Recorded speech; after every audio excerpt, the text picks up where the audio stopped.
오늘 하나님께서 우리에게 주시는 말씀은 구약성경 시편 32편 6절에서 11절 말씀입니다.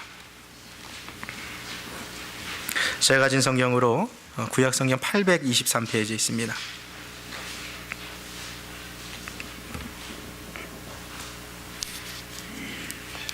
시편 32편 6절에서 11절 말씀, 구약성경 823페이지입니다.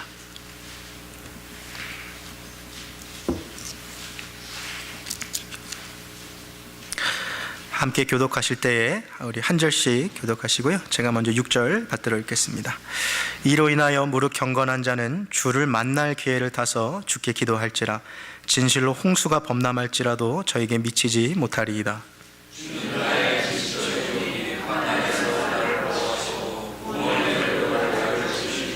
내가 너의 갈 길을 가르쳐 보이고 너를 주목하여 훈계하리로다.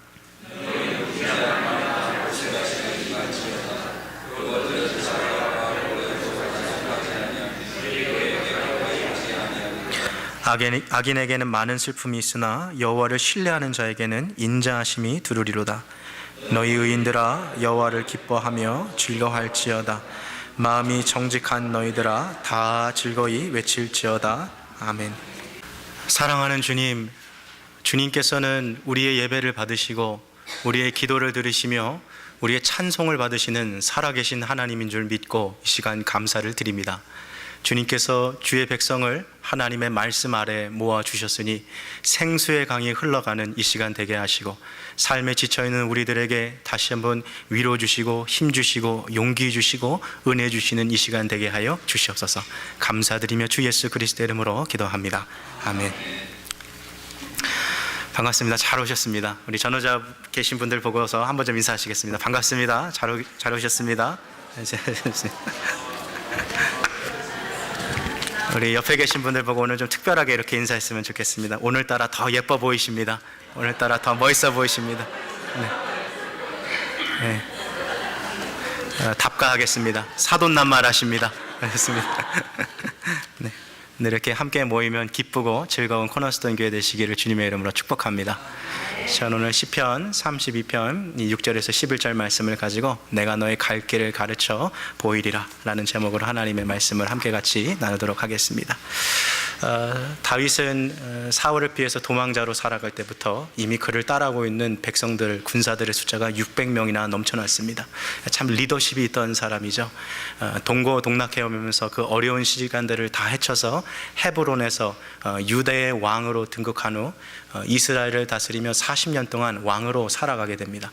그동안 이 다윗을 따르는 수많은 부하 중에 충신이라고 불릴 수 있는 사람들이 몇 명 있는데 이스라엘 지파 출신, 이스라엘 민족 출신의 충신들이 있는가 하면 타 민족이었지만 다윗의 명성을 듣고 그의 리더십 아래서 그를 섬기고자 찾아왔던 그런 사람들도 있었습니다.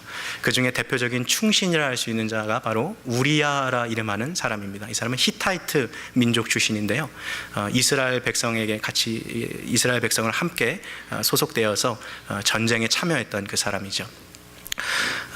하루는 자기의 부하들과 신하들이 다 전쟁터로 떠난 그 어느 날 밤 다윗은 이 자기의 충신 우리아였던 그 우리아의 아내의 바세바와 함께 잠자리를 갖게 됩니다. 간음죄를 저지르게 된 것이죠.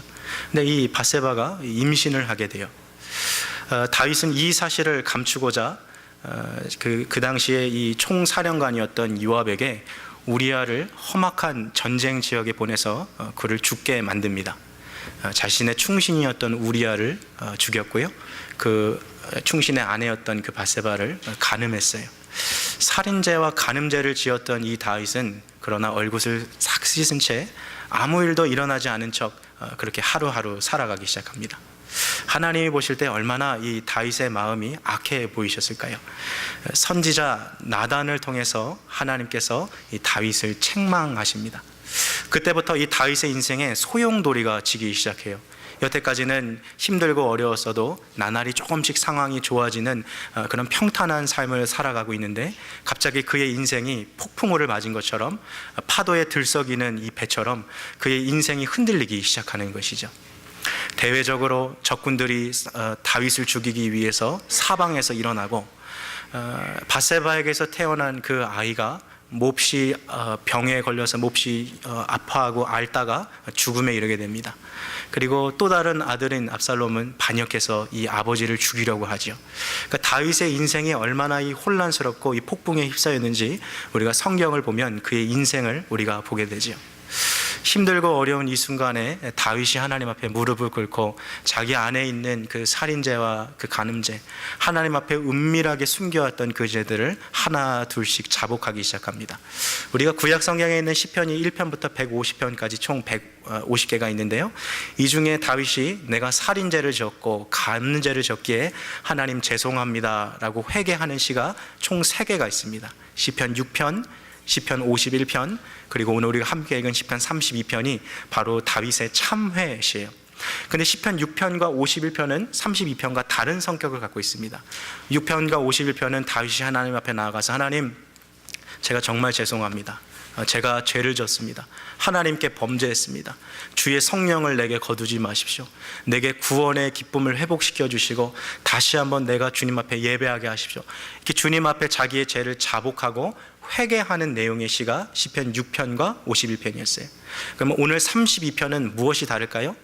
이미 회개하고 하나님 앞에 죄사함을 구했던 이 다윗이 하나님께 그 죄사함의 은혜를 받고 나서 이제는 주님께 감사합니다. 비록 내가 죄를 지었지만 하나님 앞에 나아가서 회개하고 나아가니까 하나님이 또 이러한 은혜를 주시는구나 하고 이스라엘 사람들과 함께 그 하나님을 찬양하기 위해서 지은 시가 바로 시편 32편이죠. 말씀을 한번 보시겠어요? 오늘 시편 32편은 크게 두 구성으로 되어 있습니다. 1절부터 4절까지는요, 죄를 회개하지 않는 자에게 닥칠 환난과 어려움에 대해서 이야기하고 있고요, 5절부터 11절까지는 죄를 회개한 자에게 주어지는 하나님의 놀라운 은혜에 대해서 이야기하고 있습니다. 오늘 저는 6절부터 11절까지 말씀을 좀 살펴볼 텐데요, 다윗이 어떻게 인생의 그 소용돌이에서 헤어나올 수 있었을까? 아무도 건져줄 수 없는 인생의 그 깊은 웅덩이와 수렁이 속에서 어떻게 다윗이 다시 한번 회복되어 수 있었을까? 오늘 그것을 함께 좀 살펴보려 하는데요, 다윗은 지금 자기의 신앙의 비결을 오늘 시편 32편에 적어놨어요. 오늘 이 자리에 앉아 계신 분들 가운데 특별히 삶이 소용돌이치고 폭풍 가운데 있는 것처럼 내가 지금 어디로 가야 할지, 무엇을 선택해야 할지, 어디에서 도움을 구해야 될지 모르고 전전긍긍하시는 분들이 계시다면 오늘 이 말씀을 통해서 하나님께서 우리의 삶을 인도해 가시는 귀한 시간이 되기를 주님의 이름으로 축복합니다. 다윗은 오늘 본문에서 3가지로 자기가 경험하고 만난 하나님을 소개하고 있습니다. 첫 번째로 다윗이 경험한 하나님은 기도하는 자에게 피난처가 되어주시는 하나님이십니다. 우리 6절 본문 말씀 한번 같이 읽겠습니다. 6절입니다. 시작. 이로 인하여 무릇 경건한 자는 주 만날 기회를 타서 주께 기도할지라. 진실로 홍수가 범람할지라도 저에게 미치지 못하리이다. 아멘. 자, 6절은 하나님 앞에 기도하는 자의 특권을 이야기하고 있는데 아무나 이런 특권을 받는 것이 아니라 무릇 어떠한 자요? 경건한 자가 기도할 때 주어지는 특권을 말하고 있어요. 여기서 이 경건하다라는 말은요, 여러 가지 의미가 있을 수 있겠습니다만 시편 32편의 문맥만 가지고 보자면 자기의 죄를 하나님 앞에 회개한 사람을 말해요. 근데 이 회개라는 것은요, 그냥 기도 시간에 입술로 주님, 제가 한 주 동안에 참 잘못 살았네요. 주님 용서해 주세요. 입술로만 자복하는 사람이 아니라 철저하게 자신의 죄를 뉘우치고 내가 다시는 그렇게 살지 않겠다고 결단에 이르는 진정한 회개까지 나아가는 그 사람을 지금 의미하고 있는 거예요. 여러분, 컵이 더러워서 먼지가 쌓여 있고 이 안에 물때가 끼어 있으면요, 주인이 이 컵을 사용하기가 힘들 겁니다. 아무리 물을 따라주고 싶고 음료를 따라주고 싶어도 컵이 들어오면 따라줄 수 없는 거죠. 마찬가지로 하나님께서 우리의 영혼에 주님의 은혜를 부어주시고 싶으셔도 우리의 영혼이 죄로 더러워졌으면 하나님께서 기도에 응답을 주지 않으세요.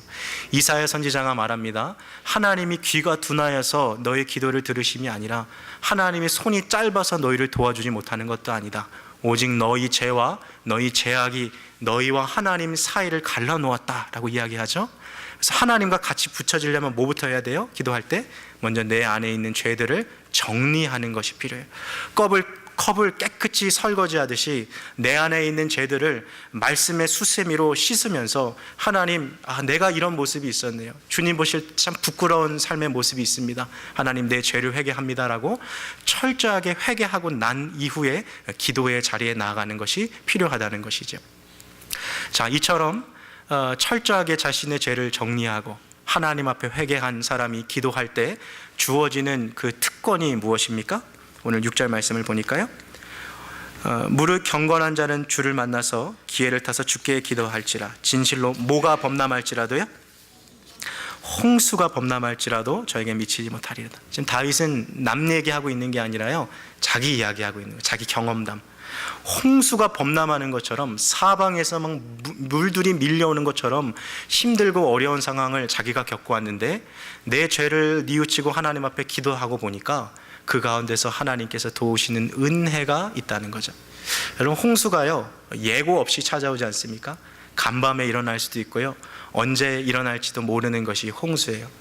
이 당시에 이 근동 지역은 사실 강수량이 많은 지역이 아닙니다. 그러다 보니까 이 물이 언제 범람할지 그것을 대비하고 살아가는 지역이 아니었어요. 그런데 어느 해는 집중 강우가 짧은 시간에 막 쏟아지니까 이 강물이 불어나면서 집과 농경지를 휩쓸어서 잠겨버리는 거죠. 하룻밤 사이에 자기의 집과 일터, 먹고 살 걸 다 잃어버린 그 엄청난 재앙이 바로 이 홍수라는 거예요. 다윗은 우리의 삶 가운데 우리도 예측하지 못하고 내 능력과 지혜와 힘과 기술과 경험 밖에 일어나는 이 모든 재앙을 지금 홍수로 표현하면서 이러한 힘들고 어려운 상황에도 기도하는 자에게는 하나님께서 주시는 은혜가 있다는 것을 이야기하고 있는 거죠.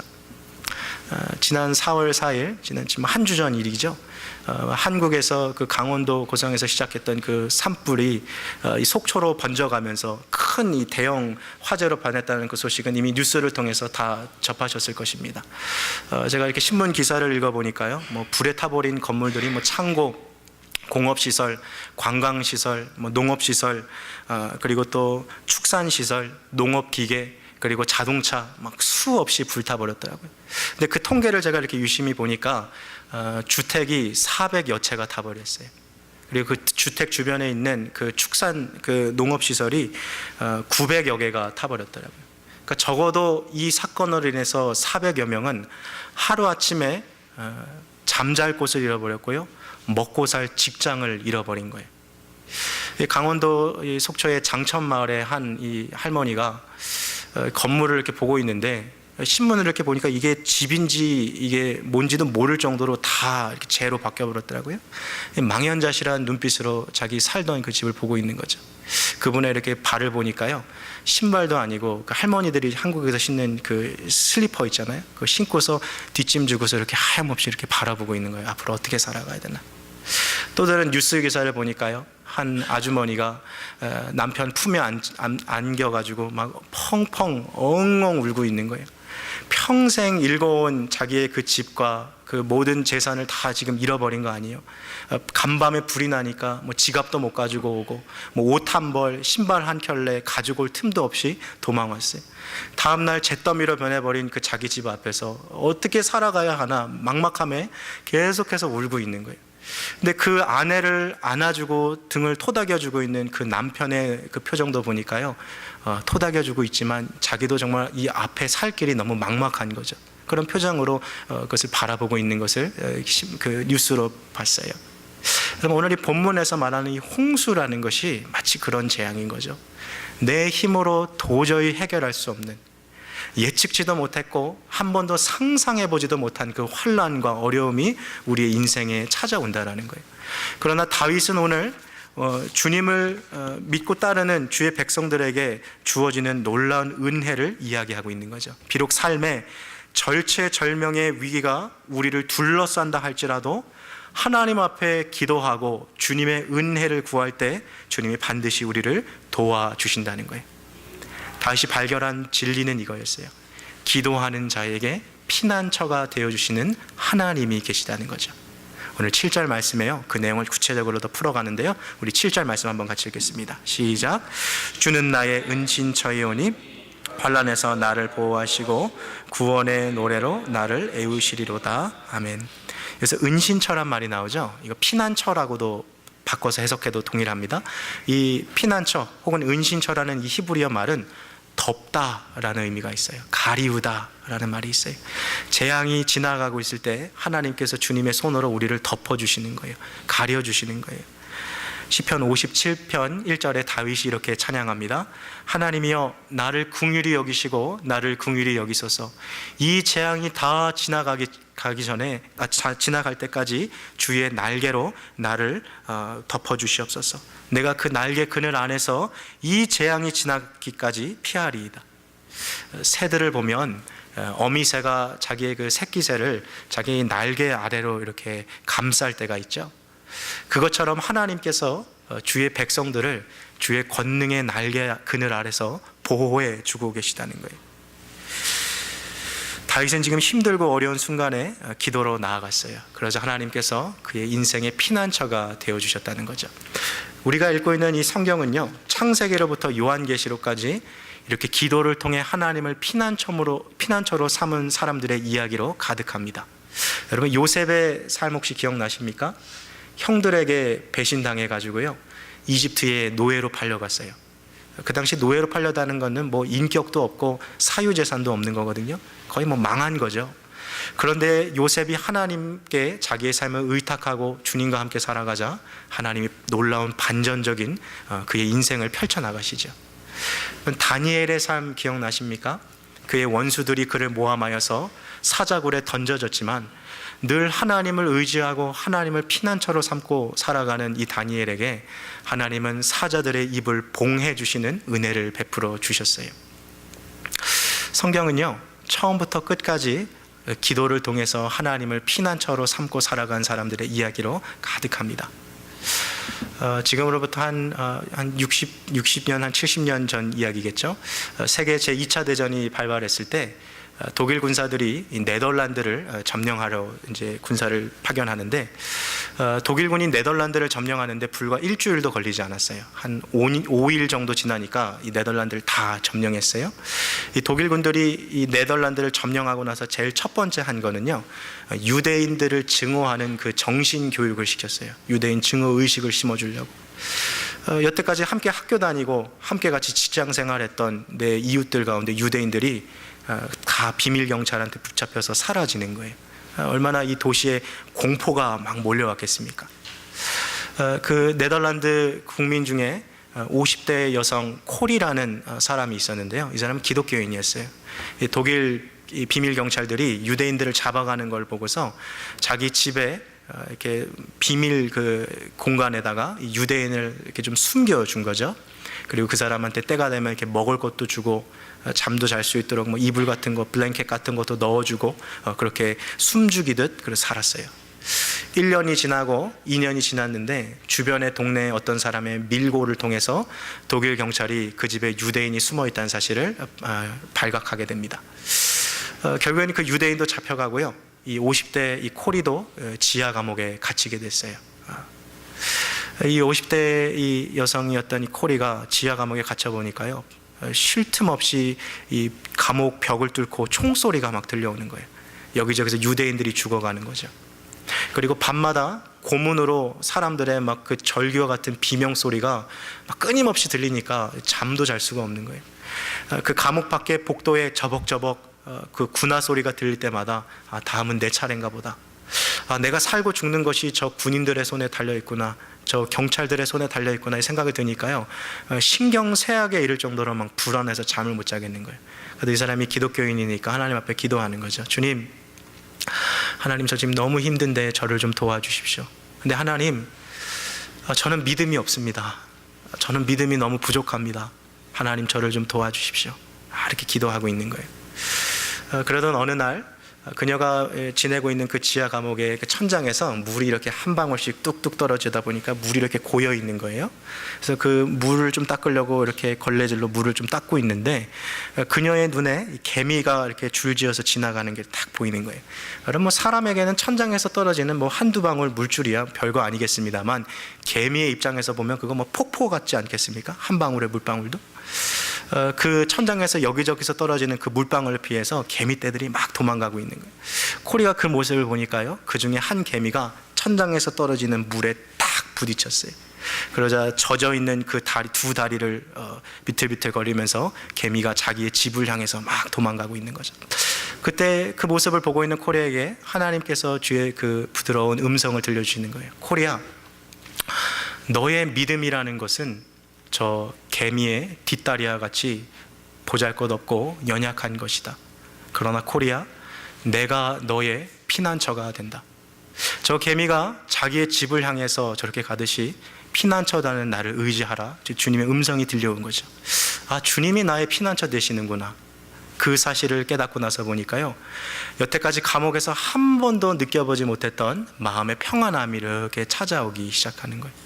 아, 내가 살아온 날을 돌아보니까 지금까지도 하나님은 나의 피난처가 되셨고, 지금 감옥에 있는 이 순간에도 하나님은 나의 피난처가 되고 계시고, 내가 이제 앞으로 살고 죽는 이 모든 것은 하나님께 달려있구나, 주님이 나의 피난처 되시구나, 이것을 깨달게 된 것이죠. 이 코리 텐 붐 여사가 나중에 쓴 책이 이 주는 나의 피난처라는 이 책이거든요. 제가 오늘 설교 끝나고 나서 교회 이 도서실에다가 이 도서 대여하는 데다가 제가 놓겠습니다. 힘들고 어려우신 분들 꼭 한번 읽어보시면 좋겠는데요. 제가 한 권밖에 없어요. 그래서 요즘 내가 힘들고 어렵다, 좀 은혜 받고 싶다 하시는 분들 계시면 먼저 가서 좀 보실 수 있길 바라요. 제가 이 책 중에서 좀 제가 하나 좀 인용하고 싶은 문장이 있는데요. 저를 좀 한번 따라해 주시겠습니까? 불확실한 미래를 확실한 하나님께 맡기라. 네, 다시 한번 해볼까요? 불확실한 미래를 확실한 하나님께 맡기라. 제가 인용하기 쉽게 조금 바꾼 건데요, 사실 이렇게 써 있어요. 불확실한 미래를 확실한 하나님 앞에 맡기는 것을 두려워하지 말아라, 이렇게 되어 있어요. 네.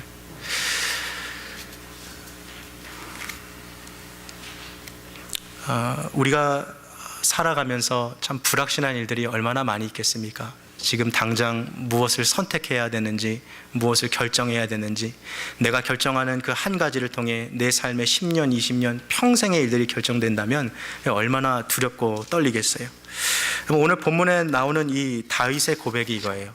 주님이 나의 피난처 되십니다. 하나님이 나의 hiding place, 주님이 나의 은신처 되십니다. 내가 지금 힘들고 어려워도 주님이 나를 구원해 주실 것을 믿습니다 라고 고백하고 있는 거죠. 오늘 주일 이 자리에 우리 앉아 계신 성도님들 가운데 정말 지금 하루하루가 살아가는 것이 너무 힘든 분들이 계신지 모르겠어요.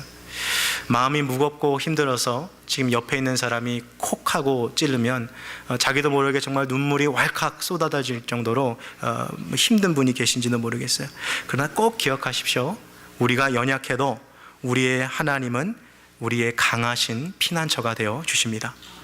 여러분, 피난처 되신 주님 앞에 달려가세요. 반드시 하나님이 이 재앙이 다 지나가기까지 그 날개 아래로 우리를 보호해 주시고 우리에게 살아갈 힘을 주시는 주님이세요. 다윗도 참 어려웠거든요. 날마다 이 사선을 왔다 갔다 했어요. 목숨이 왔다 갔다 했어요. 그런데도 기도를 통해 하나님의 그 피난처 되신 하나님께 들어가니까 마음의 평안이 찾아오는 거죠. 7절 후반절 말씀 한번 보시겠습니까? 나를 보호하시고 구원의 무엇으로요? 노래로 나를 애우시리로다. 사람이 진짜 힘들고 아프면요, 노래가 안 나와요. 노래가 진짜 노래가 안 나와요. 다윗의 삶이 그랬을 거예요. 노래가 안 나오는 삶인 거죠. 너무 힘들고 어려우니까. 근데 그 힘들고 어려운 상황, 여전히 상황은 똑같아요. 환경은 똑같아요. 변한 것이 없어요. 그런데 피난처 대신 그 하나님 앞에 들어가고 보니까 자기의 삶을 구원의 노래로 애우시다, surround, 둘러싸고 계신 그 하나님을 발견하게 되는 거예요. 분명히 힘들고 어려운데 이 하나님 앞에 나아가니까 갑자기 찬양이 막 터지기 시작하는 거죠. 아무것도 두려워 말라, 주 너의 하나님이 지켜주시네. 놀라지 말라, 겁내지 말라, 주님 너를 지켜주시네. 내 마음의 힘에 겨워 지칠지라도 주님 나를 지켜주시네. 세상에 험한 풍파 몰아칠 때도 주님 나를 지켜주시네. 주님은 나의 산성, 주님은 나의 요새, 주님은 나의 소망, 나의 힘이 되신 여호와. 찬양이 막 울러나오는 거예요. 찬양이. 누가 볼 때는 정말 찬양할 수 없는 상황이고, 다른 사람들이 볼 때는 절망해야 맞는 상황인데, 하나님을 피난처 삼고 보니까 이 어려운 상황 가운데서도 찬양이 막 흘러 넘쳐 나오는 거죠. 이것이 우리에게 주어지는 은혜 아니겠습니까? 다윗이 발견한 하나님은 어떤 하나님이세요? 기도하는 자에게 피난처가 되어주시는 하나님이십니다. 힘들고 어려운 삶 가운데 살아계시는 성도님들, 주님께 기도로 달려가실 수 있기를 주님의 이름으로 축복합니다. 자, 둘째로 다윗이 발견한 하나님은 어떤 하나님입니까? 갈 길을 가르쳐 보이시는 하나님이세요. 우리 8절 말씀을 우리 한번 같이 읽겠습니다. 시작. 내가 너의 갈 길을 가르쳐 보이고 너를 주목하여 훈계하리로다. 아멘. 여러분, 우리가 크리스찬이 됐다는 거, 예수 그리스도를 나의 인생의 주인이요 나의 영혼의 구원자로 우리가 모시고 살아간다는 것은 많은 축복이 주어져요. 구원의 축복, 기도 응답의 축복, 죄사함의 축복, 죄의 승리의 축복도 주어지지만 그 중에 또 다른 축복이 뭡니까? 우리의 삶을 하나님이 인도해 가신다는 거예요. 우리는 그 축복을 받은 사람들이에요. 지금 다윗이 8절에 그 이야기를 하고 있거든요. 하나님께서 우리가 가야 할 길을 주님이 가르쳐 주신다는 거예요. 8절에 여기 보니까 길이라는 단어가 나오죠. 생활 양식이에요. 내가 지금 순간순간 어떻게 처신해야 되는지, 그런 아주 구체적인 방법으로 주님이 가르쳐 주시고 안내해 주세요. 8절 보니까 여기 주목하여 훈계한다는 표현도 있습니다. 훈계라는 것은 카운셀링, 상담해 주신다는 거예요. 여러분, 천지를 지으신 하나님께서요 우리의 삶을 주목하셔서 직접 상담해 주신다는 게 여러분 얼마나 큰 축복인지 몰라요. 근데 이런 질문이 혹시 들지 않으세요? 아니, 목사님, 저는 분명히 예수님을 내 마음의 구원자로 모시고 살아가는 그리스도인입니다. 난 하나님의 자녀라는 건 난 확신합니다. 그런데 하나님의 뜻을 저는 잘 분별하지 못하겠습니다. 어떻게 하나님의 뜻을 분별할 수 있을까요? 오늘 그런 질문을 갖고 계신 분들을 위해서 하나님의 인도하심을 받는 5가지 방법들을 좀 보려고 합니다. 첫째로요, 우리는 기도를 통해 하나님의 인도하심을 받을 수 있어요. 예를 들어서요, 지금 한 부부가요 지금 가정의 중요한 문제를 놓고서 막 고민하고 있어요. 여보, 우리가 지금 이 문제 이거 어떻게 하지? 지금 뭐 사안은 이런 것 같고 이렇게 하는 것 같은데 당신은 어떻게 생각해요? 글쎄, 이게 지금 결정이 쉬운 것은 아닌 것 같은데 우리가 하나님께서 옳은 길로 인도해 주실 것이라고 믿고 우리 한번 같이 기도해 봅시다. 그리고 두 사람이 함께 기도하는 거예요. 하나님, 이 중요한 사안을, 이 중요한 일을 결정하는 데 있어서 주님의 뜻을 보여주십시오. 기도하는 가운데 하나님께서 마음에 떠오르는 감동을 주실 때가 있어요. 그리고 기도하는 가운데 전혀 생각해보지도 못했던 그런 해답들과 내가 전혀 상상해보지도 못했던 길들이 내 마음의 감동으로 주어질 때가 있어요. 혹은 이것이 맞을까 하고 고민했던 것에 대해서 하나님이 확신을 주실 때도 있어요. 기도로 하나님의 인도하심을 받는 그 경험들이 우리 안에 주어지는 거죠. 여러분, 성경이요 창세기 1장부터 요한계시록 22장까지 장으로 따지면 929장이에요. 절수로 따지면 3만 구절이 넘어요. 제가 여기서 오늘 하나님의 말씀을 이번 주 주일날 뭘 정할 때 제가 어떻게 정할까요? 저는 바로 이걸로 시작해요. 기도로 시작하는 거예요. 저희 집에 가면 제 그 방 옆에 조그만 옷방이 하나 있거든요. 클로젯. 거기 딱 제가 무릎 꿇을 만큼의 공간이 있어요. 그럼 제가 이제 문을 딱 닫으면, 제가 문을 닫는 순간부터는 제 아내가 절대 저를 방해하지 않아요. 왜냐하면 제가 문을 닫는다는 것은 제가 기도하고 있다는 그 뜻이거든요. 문 닫고 불 딱 끄면 암전이에요. 아무것도 안 보여요. 근데 설교 시작하기 전에, 구성하기 전에 먼저 무릎 꿇고 주님 앞에 묻고 시작하는 거예요. 하나님, 이번 한 주 동안에 힘들게 살아온 우리 성도님들에게 무슨 은혜의 말씀을 주시기를 주님 원하십니까? 어떠한 말씀을 준비하기를 주님 원하세요? 그럼 참 신기하게도요, 기도하는 가운데 제 마음 가운데 이렇게 본문에 쑥 떠오르는 그 성경 본문들이 있어요. 늘 그렇진 않아요. 그런데 그런 경우들이 상당히 많아요. 지난주에 제가 설교했던 사무엘상 23장도요 제가 전혀 생각해보지 못했던 본문이에요. 근데 기도하는데 하나님께서 본문들을 보여주시죠. 원래 오늘 제가 이어서 사무엘상 24장 본문 준비했거든요. 근데 설교를 막 준비하다가 기도하는데 하나님이 막 그 마음을 주시는 거죠. 이거 아니다. 다윗이 사울에게 복수하려는 거, 그거 참은 거, 그거 말고 다른 거 설교했으면 좋겠다. 그럼 기도할 때요 막 제가 좀 좌절될 때도 있어요. 하나님, 이거 구성 다 써놓고 설교 이제 어떻게 쓸지 거의 마무리하고 이제 쓰면 되는데 하나님 이거 다 뒤집으라니 이거 웬 말입니까? 그래서 주님의 말씀이니까 제가 순종하겠습니다. 근데 하나님 본문은 주셔야죠. 제가 무슨 말씀 가지고 설교할까요? 기도의 자리에 또 나가서 기도하는, 신기하게도 주님께서 주의 말씀을 주시더라고요. 오늘 시편 32편 6절 11절도 바로 그래서 결정한 거예요. 우리 가운데 누군가는 하나님의 인도하심과 주님의 특별한 이 피난처가 되는 은혜를 주님이 주시기를 원하시는 것은 아닐까 하는 제 마음들이 있어요. 근데 말씀을 연구하고 보니까 저에게도 은혜가 되는 말씀들이더라고요. 기도하면 하나님이 반드시 응답해 주세요. 자, 근데 기도할 때 우리가 한 가지 꼭 명심해야 할 것이 있습니다.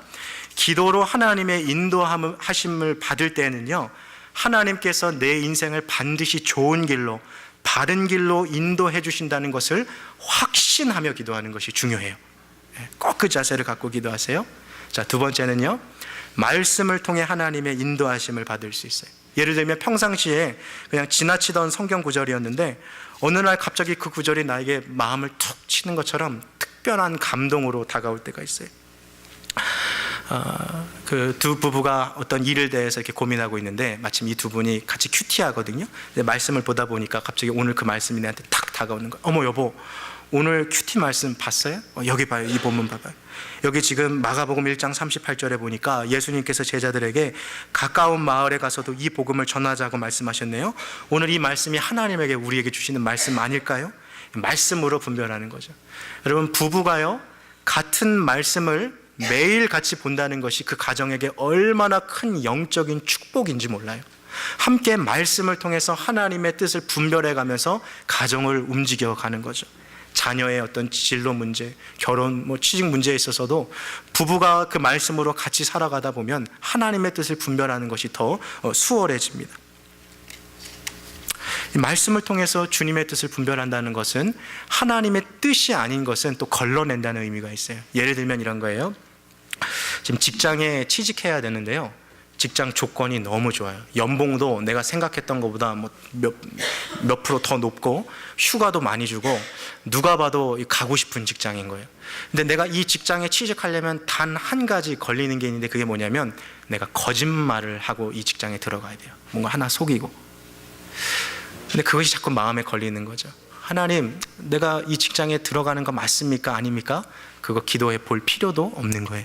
성경에서 하나님께서 아니라고 말씀하시는 것을 말씀으로 분별해서 그것들은 우리가 끊어낼 수 있는 지혜가 필요한 거죠. 셋째로요, 함께 신앙생활하고 있는 그리스도인들의 조언을 통해서 여러분 우리는 인도함을 받을 수 있어요. 특별히 하나님의 뜻을 분별하기 어려울 때는 우리보다 영적으로 더 성숙한 자들에게 조언을 구하는 것이 큰 도움이 됩니다. 우리들은 다 영적인 존재입니다. 그래서 누가 말하지 않아도요, 누가 성숙한 그리스도인들이 잘 알고 있어요. 어떤 분이 나는 성숙한 그리스도입니다, 내게 와서 조언을 구하십시오, 그렇게 말한다고 해서 가는 거 아니에요.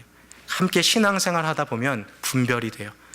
저분은 하나님과 정말 참 진실하게 관계하고 있고 저분의 입을 통해서 나오는 그 말들은 내가 좀 신뢰할 수 있겠구나 하는 것들은 우린 누구나 다 분별할 수 있어요. 그래서 힘들고 어려우면 그런 분들에게 찾아가서 조언을 구할 수도 있어요. 그러나 중요한 것은 지금 제가 순서가 있음을 꼭 기억하십시오. 우선순위가 기도가 있고요, 말씀이 있고요, 그 다음에 그리스도인들의 조언이 있는 거예요. 먼저 사람 찾아가서 의지하는 것이 아니라 하나님 앞에 먼저 물어보는 것이 중요합니다. 제가 지금 이 일에 있어서 좀 이러이러 고민하고 있는데 저한테 좀 조언을 좀 해주시겠습니까? 네. 지금 그 일들은 이렇군요. 이렇게 하는 것이 하나님께서 더 원하시는 것이 아닐까요? 이렇게 하시면 반드시 하나님께서 큰 은혜를 주실 줄 믿습니다. 영적으로 성숙한 그리스도인들을 통해서 하나님께서 우리의 삶을 인도해 가시는 거죠. 자, 네 번째로요, 마음의 평안을 통해서 하나님이 인도하세요. 골로새서 3장 15절을 보면 그리스도의 평강이 너의 마음을 주장하게 하라 그랬어요. 그리스도의 무엇이요? 평강이 너의 마음을 주장하게 하라. 부부가 함께요, 지금 가정에서 중요한 일들을 결정하고 있는데 하나님께서 마음에 지금 평안함을 주시지 않는다. 지금 이거를 막 결정하려고 하는데 뭔가 막 마음에 불안하고 마음이 뭔가 이게 아닌 것 같다는, 뭔가 나를 뒤에서 막 줄로 땡기듯이 이게 아닌 것 같은데, 그런 마음이 든다면 하나님의 뜻에 맞지 않을 수도 있다는 거예요. 우리가 하나님 뜻대로 행하고 있다면 주님은 우리 마음에 평안함을 주시는 거죠. 여러분, 신기한 것은요, 세상적인 기준으로 볼 때 좋지 않은 선택을 했는데도 그것이 분명히 하나님의 뜻이라는 것을 알 때 마음에 평안함이 주어질 때가 있다는 거예요. 성령께서 평안함으로 우리의 삶을 인도해 가시는 거죠. 다섯 번째요, 하나님께서는 우리의 상황과 환경을 통해서 인도하세요. 기도해 보니까 이렇게 하는 것이 하나님의 뜻이 확실해요. 주변 그리스도인들에게도 함께 기도를 나눔하다 보니까 이것이 주님의 뜻인 것이 더 확실해졌어요. 마음의 평안함도 있고 결정을 내리는데 진행하는 과정 가운데 상황과 환경이 순조롭게 펼쳐질 때 우리는 그것이 하나님의 뜻이라고 이해할 수 있는 것이죠. 그런데 사실은 우리가 하나님의 뜻이지만 상황이 순조롭지 못한 경우들도 있습니다. 예를 들면 먼 길을 떠나는 것이 하나님의 뜻이라고 생각이 들어서 기도하고 있는데 아무리 기도해도 갈 길이 열리지가 않는 거예요. 하나님이 상황을 통해서 역사하시는 거죠. 가장 대표적인 예가 뭡니까? 사도 바울이 아시아에서 복음을 전하기 위해서 계획을 했는데 하나님이 자꾸 막으시죠. 성령께서, 주의 영께서. 그래서 사도 바울이 하는 수 없이 유럽으로 건너가서 빌립보라는 도시에부터 이렇게 사역을 하잖아요. 하나님께서 상황과 환경을 막으심으로 그의 삶을 인도해 가시는 거죠. 자, 그런데요, 이 마지막 상황, 이것으로 하나님의 인도하심을 받는 것은 좀 주의를 피울 필요가 있어요. 기도, 말씀, 성숙한 그리스도인들의 조언, 그리고 마음의 평안, 그리고 상황. 여러분, 이 위에 앞에 있는 것 없이 상황으로만 하나님의 뜻을 분별하는 것은요, 그 세상 사람들도 다 그렇게 하는 거예요. 상황이 좋다고 해서 그 일을 진행한다거나 상황이 안 좋다고 해서 그 일을 그냥 포기하는 것, 그것이 하나님의 뜻이 아닐 수도 있다는 거예요. 상황이라는 앞에 언급한 것, 기도와 말씀을 통해서 하나님의 뜻이라고 확신을 받았을 때 그것을 재확인할 수 있는 도구로만 사용할 수 있는 것이죠. 좀 예를 들면 이런 거예요. 지금 우리 집이 돈이 너무 필요해요. 오늘 이번 달 렌트 낼 돈도 없어요. 어소시에이션 피도 막 밀렸어요. 막 돈이 너무 필요해서 급해요. 근데 마음 가운데 막 갑자기 이런 막 감동이 밀려오는 거예요. 아, 내가 남의 집을 좀 털어야겠다. 이 생각을 하는데 갑자기 마음이 평안해지는 거예요. 길을 가다 보니까 웬걸요? 어느 내 집에 이렇게 집이 탁 열려 있고 가라지도 열려 있고 차도 없어요. 내가 잘 아는 집인데 이번 달에 플로리다로 그 집 사람들이 다 놀러 갔어요. 할렐루야, 주님의 뜻이구나. 무슨 말인지 아시겠죠? 이렇게 분별하지 말라는 거예요. 뭐가 잘못됐어요? 애초에 하나님이 원하시는 길이 아니라는 거예요. 마음의 평안과 상황만 가지고 주님의 인도하심을 받지 말라는 거예요. 반드시 무엇이 먼저 있어야 돼요? 기도, 또 말씀을 가지고 하나님의 뜻을 분별해야 돼요. 비록 상황이 좋지 않아도 기도와 말씀을 통해 우리가 계획하고 있는 것이 하나님의 뜻이라는 것을 확신하게 될 때가 있다는 거예요. 여러분, 이러한 경우는요, 우리의 믿음을 견고하게 하시기 위해서 하나님이 우리를 시험하시는 경우라고 생각할 수도 있어요. 상황도 힘들고 사람들도 반대하는데 이 하나님의 뜻이에요. 주님이 원하시는 길이라면 그 믿음으로 붙잡고 나아가야 돼요. 주님이 우리의 믿음을 시험하시는 거예요.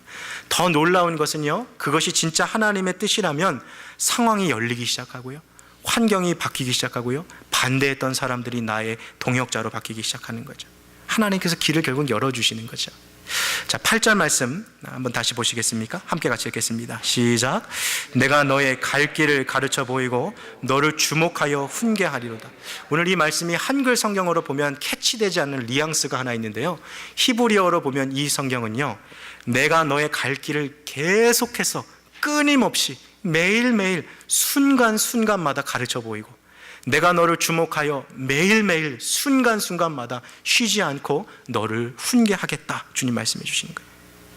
하나님께서요, 월요일만 내가 너 이렇게 하길 원한다 조언해 주시고 화요일부터는 침묵하시는 주님이 아니라 24/7 24시간 7일 내내 쉼없이 일하시는 그 주님이 우리에게 조언해 주시고 매일매일 순간순간마다 우리의 삶을 인도해 가고 계시다는 것을 지금 말씀해 주고 계신 거예요. 자, 하나님의 인도하심 어떻게 받아요? 기도를 통해서, 말씀을 통해서, 영적으로 성숙한 그리스도인들의 조언을 통해서, 마음의 평안을 통해서, 상황을 통해서, 이 5가지로 하나님의 뜻을 분별할 수 있어요. 근데 문제는 그 다음이에요. 하나님의 뜻을 분별했음에도 불구하고 그 길을 따라가지 않을 때가 있다는 거예요. 이 하나님의 말씀에 순종하자니 금전적인 손해가 너무 커요. 하나님의 뜻을 따라가자니 지금 당장 손해봐야 할 게 너무 많아요. 그래서 하나님의 뜻과 말씀은 알겠는데 그 말씀에 순종하지 못할 때가 있다는 거죠. 자, 그러한 자들에게 다윗이 권면하는 말씀이 9절 말씀입니다. 우리 9절 말씀 함께 같이 읽겠습니다. 시작. 너희는 무지한 말이나 노새같이 되지 말지어다. 그것들은 자갈과 굴레로 단속하지 아니하면 너에게 가까이 오지 아니하리로다. 자, 말씀 계속 보고 계세요.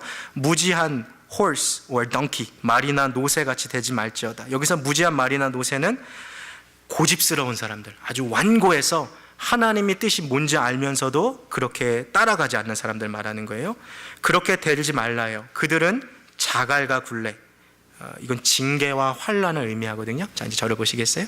여기 지금 한글 성경에 자갈이라고 되어 있는데요, 이거 옛날 말이고 요즘 말로 바꾸면 재갈이에요. 재갈. 여러분, 이렇게 말을 보면 입에다가 조그만 새 조각을 이렇게 입에 물리는 거 보신 적 있죠? 이걸 우리가 재갈이라 그래요. 그래서 이 재갈을 말의 이 머리에 이렇게 고정시키려고 가죽으로 이 말의 이 머리에다가 감싸는 끈을 우리가 굴레라고 말해요. 이 굴레를 줄로 연결해서 말을 움직이는 기수가 당기고 있는 끈을 뭐라 그래요? 곶비라 그러죠. 곶비. 그래서 이 곶비를 잡아당기면 굴레와 연결되어 있는 재갈을 통해서 말을 이렇게 움직일 수 있는 거죠. 자, 그렇다면 왜 말을 움직이는 기수가 왜 재갈을 물리고 굴레를 씌울까요? 단순해요. 말이 사람의 말을 못 알아듣기 때문에. 말 보고 톡톡 치면서 너 왼쪽으로 가자, 오른쪽 톡톡 치면서 너 오른쪽으로 가자 그러면 말 듣습니까? 아니요, 자기 멋대로 가는 거예요. 그냥 가고 싶으면 가고 쓰고 싶으면 쉬고. 그러니까 주인이 이 말에게 이 재갈을 먹이고 굴레를 씌운다는 거예요. 지금 다윗이 무슨 얘기하고 있는 거예요? 하나님께서 주님의 뜻을 분명히 가르쳐 주셨고 하나님이 가야 할 길을 가르쳐 주셨는데 그 길을 가지 않으면 무지한 말이나 노새처럼 살아가면 하나님께서 인생의 재갈과 굴레를 씌우신다는 거예요. 환난과 어려움을 우리의 삶에 주셔서 징계하시고 올바른 길로 이끄신다는 거예요. 여러분, 우리 옆집 사는 애가요, 가출했어요. 마음이 아프지만 내가 뭐 할 수 있는 게 한계가 있겠죠. 근데요, 옆집 애가 아니고요, 우리 집 아들 녀석이 가출했어요. 그럼 어떻습니까? 직장에 뭐 휴직서를 내서라도 이 아들 찾아가야 될 거 아니에요. 미국을 샅샅이 뒤져서라도 이 아들 잡아야 될 거 아니에요. 잡아와가지고 설득해야 될 거 아니에요. 어떻게 해서든지 다시 돌아올 수 있도록. 징계와 환난이 여러분 그런 거예요.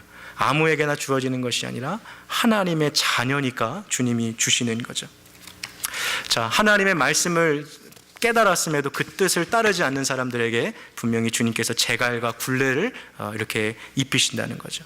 그러나 반대로 완고하지 않고 고집부리지 않고 하나님의 뜻대로 살아가는 자는 어떻습니까? 양과 같이 편안하게 푸른 초장과 실만한 물가로 인도함을 받게 되어 있어요. 여러분, 양은요 정말 순한 동물이거든요. 그래서 이 목자가 지팡이를 가지고 너 왼쪽으로 가 톡 치면 얘가 왼쪽으로 가요.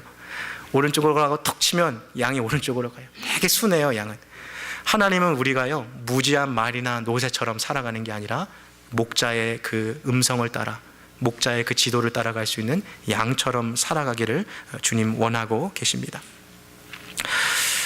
오늘 두 가지를 얘기했어요.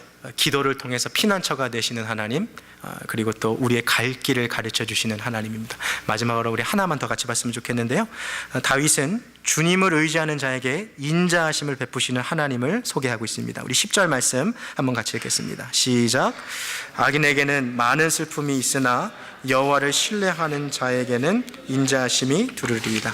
여기 10절에서 말하는 악인이 9절에서 말하는 무지한 말과 노새와 같은 사람이에요. 하나님의 말씀을 들었는데도 그 뜻대로 살아가지 않는 사람, 자기 뜻대로 고집부리고 죄도 회개하지 않고 자기 마음대로 살아가는 사람들은 결국엔 무슨 삶을 삽니까? 많은 슬픔이 있는 삶을 살아요. 그러나 10절 후반절 보세요. 여호와를 신뢰하는 자에게는 무엇을 들러주십니까? 인자하심을 들려주세요. 인자하심을 우리가 히브리어로 바꾸면 헤세드라는 단어를 써요. 들어보신 적 있으세요? 헤세드?